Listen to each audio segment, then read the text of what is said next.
The missing man did not run away. He spent 47 years in a plastic bag under the laundry room floor. Haley Morrison sat on the floor of her living room, surrounded by the cardboard skeletons of her mother's life. The air smelled of dust and old perfume, a suffocating mix that usually triggered a sneeze. But today, Haley could not breathe deep enough to react. In her lap lay a yellowed clipping from the McKeesport Daily News, dated March 21, 1972. The headline was small, buried beneath updates on the steel industry strikes. Local man missing after shift. Walter Kensington. Age 43. No family. A boarder at 447 Grant Avenue. Haley's eyes drifted from the newspaper clipping to the property deed she had unearthed just 10 minutes prior. For 47 Grant Avenue was the house where her mother grew up. The house where Haley had spent every Sunday of her childhood eating pot roast and listening to her grandfather, Frank Sullivan, tell gentle jokes while her grandmother, Dorothy, hummed in the kitchen. It was a coincidence. It had to be. Tenants came and went in that boarding house all the time. But the genealogy software on her laptop, glowing blue in the dim room, offered a timeline that refused to be dismissed as mere chance. March 18, 1972. Walter Kensington is last seen leaving the steel mill. March 20, 1972. Frank Sullivan reports his tenant missing to the police, stating the man packed up and left in the night. April 15, 1972. Frank and Dorothy Sullivan take out a substantial loan from the credit union. Purpose: basement renovation. Haley felt a cold prickle at the base of her neck. She remembered that basement. It was the laundry room. She remembered the floor. A smooth, gray slab of concrete where she would bounce a rubber ball against the wall while her grandmother folded sheets. She remembered her grandfather telling her never to dig in the garden, never to make a mess, to always be clean. "Stop it," she whispered to the empty room. "You re-grieving. You re-making monsters out of saints." But the itch was there. The choice sat heavy in her chest. Close the box, tape it shut, and preserve the pristine memory of the grandparents who had raised her when her own father left, or pull the thread. The Sullivans were dead. Her mother was dead. There was no one left to hurt except the memory of the past. Haley grabbed her car keys. She needed to see the house. The drive to McKeesport was a journey through rust and decay. The steel town was not what it used to be, but 447 Grant Avenue still stood, a brick sentinel amidst fading siding and overgrown lawns. It was an apartment complex now.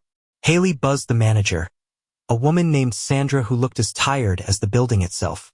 After a brief explanation about nostalgia and family history, Sandra let her in. The smell of the hallway was different, industrial cleaner instead of Dorothy's pot roast, but the stairs creaked the same way. "You said you wanted to see the common areas?" Sandra asked, jangling a ring of keys. "The basement," Haley said, her voice tighter than she intended. "My grandfather, he did the concrete work down there himself.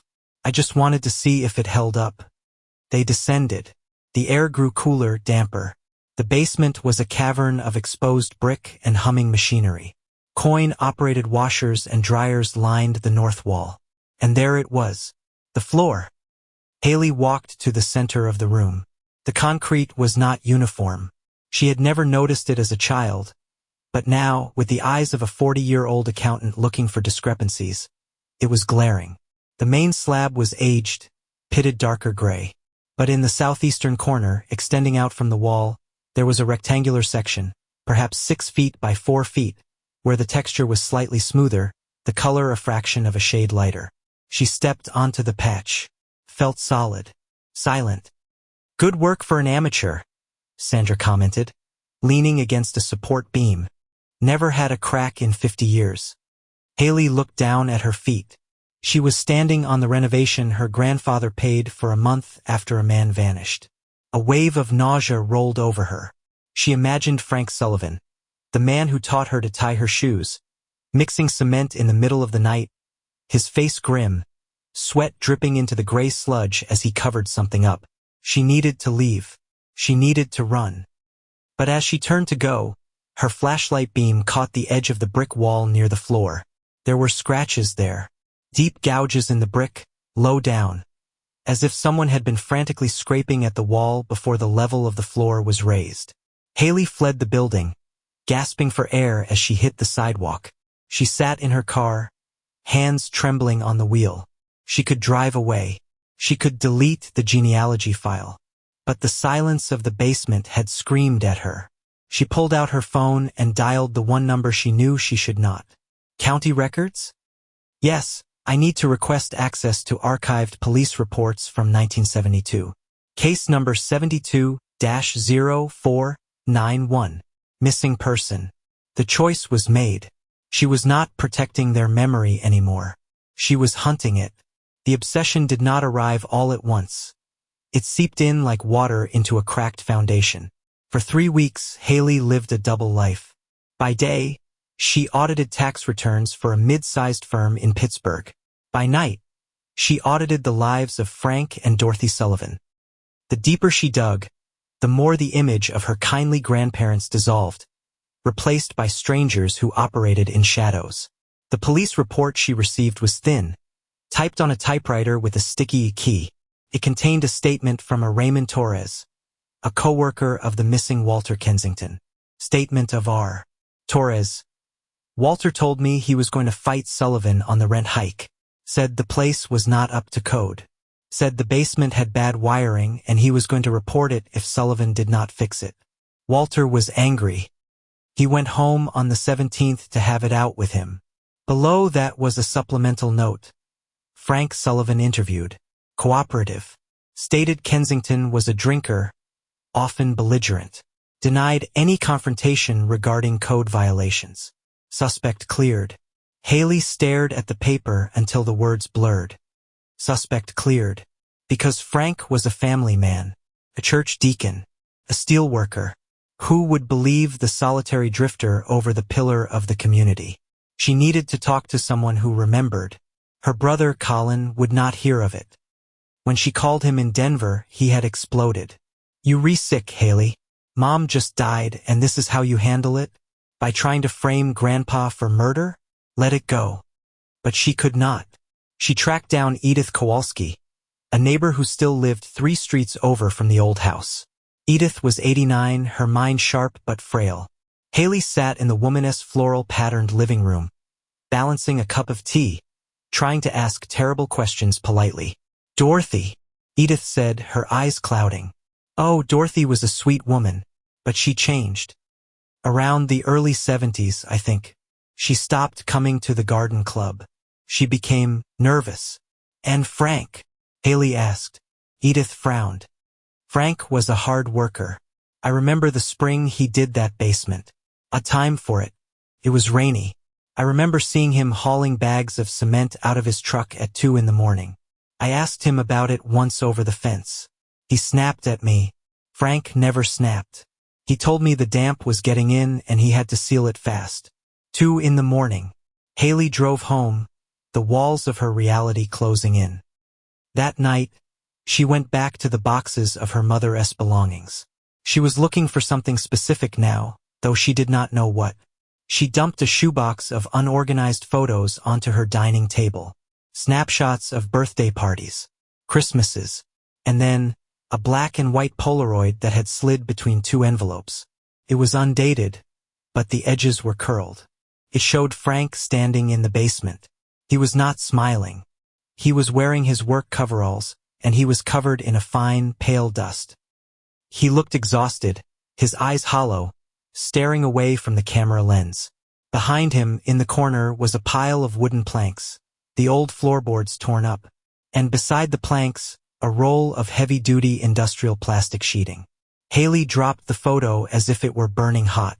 She went to the bathroom and splashed cold water on her face, but when she looked in the mirror, she saw Frank's eyes. She realized with a jolt of horror that her happy childhood memories were set on a stage built over a crime scene. Every time she had played hide and seek in that basement, she had been hiding on top of a dead man. The paranoia began to consume her. Had her mother known? Margaret would have been 25 in 1972. Had she heard the shouting? Had she seen the cement mixer churning in the dark? Or was she just as oblivious, eating breakfast eggs cooked by a woman who had held the flashlight while her husband poured the tomb? Haley could not sleep. She stopped eating. The silence of her own house began to feel heavy, accusing. She was betraying her blood. She was the traitor. But the face of Walter Kensington, a grainy ID photo she found in the police file, haunted her. He had no one. No children to mourn him, no grandchildren to investigate his fate. He was just waste that Frank Sullivan had disposed of to save his reputation. She had to know for sure. The photo was not enough. The hearsay was not enough. She needed to see beneath the concrete. She hired Marcus Webb, a private investigator with contacts in the cold case unit, depleting her savings. She gave him everything. The timeline, the loan documents, the witness statement, the photo of Frank with the plastic sheeting. "It's circumstantial, Haley," Webb told her, sitting in her living room, looking at the spread of evidence.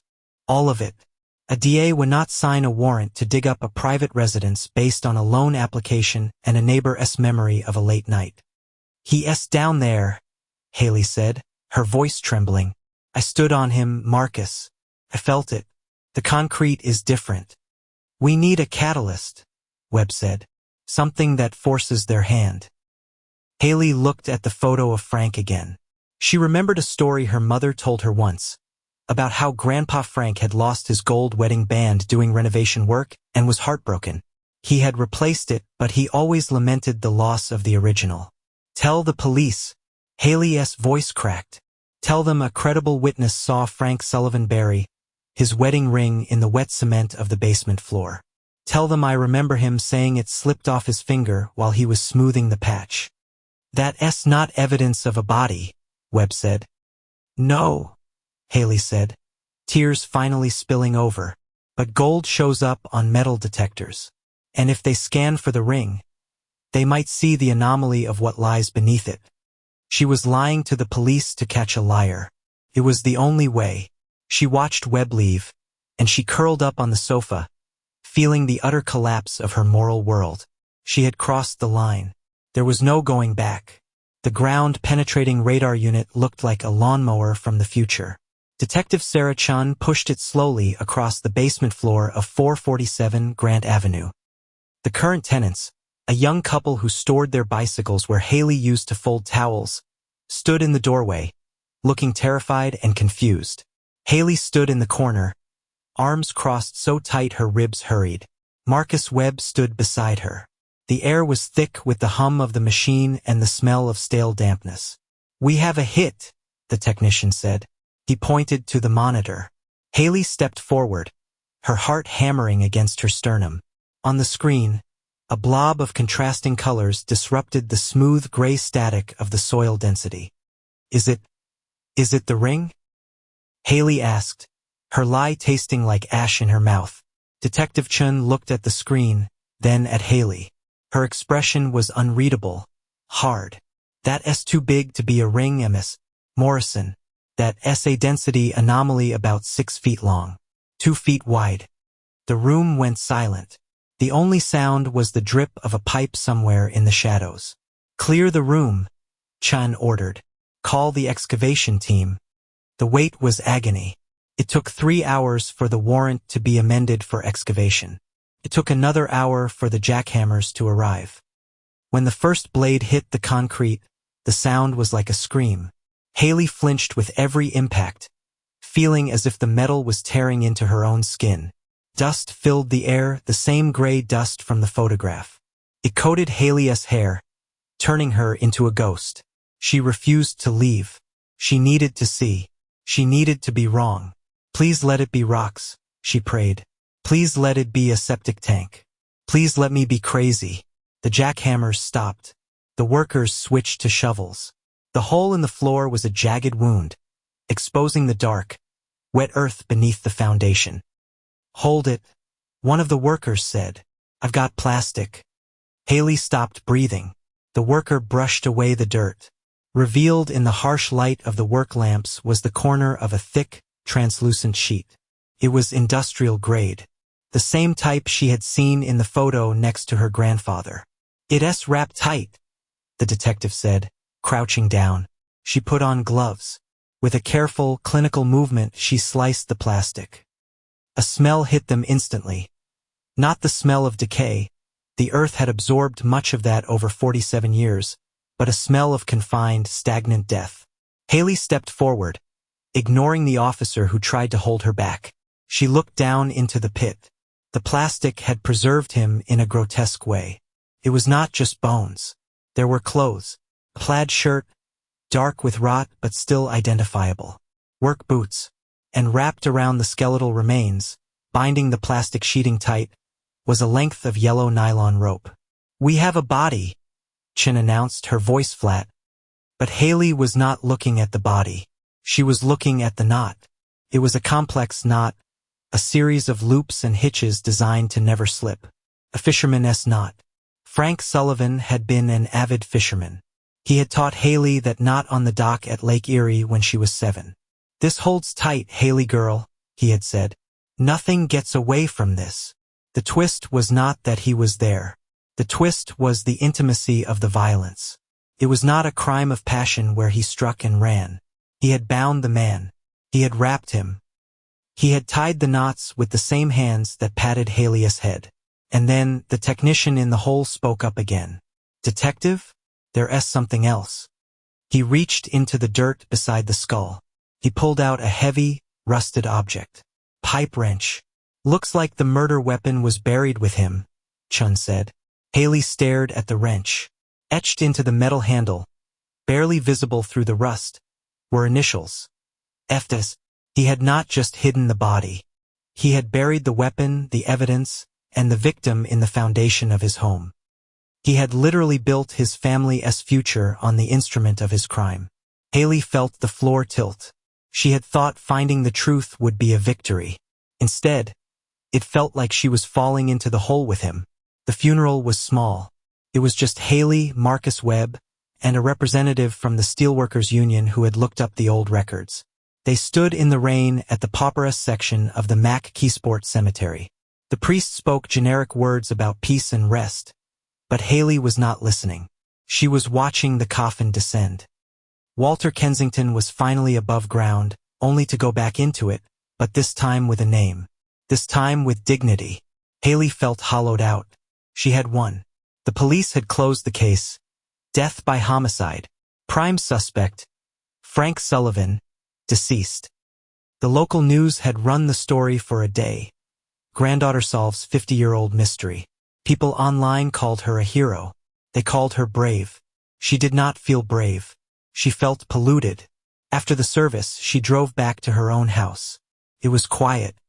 The boxes of genealogy records were still stacked in the living room, towering like accusations. She walked over to the mantel. The framed photo of Frank and Dorothy on their 40th wedding anniversary smiled back at her. They looked so kind, so soft. Dorothy's hand resting on Frank's shoulder. The shoulder that had swung a pipe wrench into a man's skull because he threatened to report a code violation that would have cost them money they did not have. Money. That's what it was. Not self-defense. Not an accident. Greed and fear. They killed a man for rent money and the cost of copper wiring. Haley took the photo out of the frame. She looked at it one last time, trying to find the monsters, but they were still just Grandma and Grandpa. That was the horror of it. The monsters did not look like monsters. They looked like family. She walked to the fireplace. She did not have a fire lit, so she grabbed a lighter from the drawer. She held the flame to the corner of the photograph. The glossy paper bubbled and turned black. She watched Frank's face melt away. Then Dorothy's. She turned to the boxes. The birth certificates, the marriage licenses, the immigration papers, the proud history of the Sullivan line. "It ends with me," she said aloud. She began to rip. She tore the family tree chart in half. She shredded the census records. She took the hard drive containing years of digital research and walked it out to the garage, where she smashed it with a hammer until it was nothing but plastic shards and silicon dust. There would be no family history passed down. No stories of the hardworking Sullivans. The lineage was rotten. The roots had been feeding on blood for half a century. Haley returned to her living room and sat on the floor, surrounded by the confetti of her destroyed heritage. She felt a strange, cold peace settle over her. She had excavated the truth, and now she had buried it again, not in concrete, but in oblivion. She looked at her hands. They were covered in dust from the shredded papers. She rubbed them together, trying to clean them, but the dust clung to her skin, gray and persistent. Some secrets, she realized, do not disappear when you dig them up. They just change ownership. Now, the weight of the bodies was not Frank's to carry anymore. It was hers. Haley closed her eyes and listened to the silence of her house, wondering if, 40 years from now, someone would look at her picture and wonder what she was hiding. She vowed they would never find out. She would leave nothing behind to find.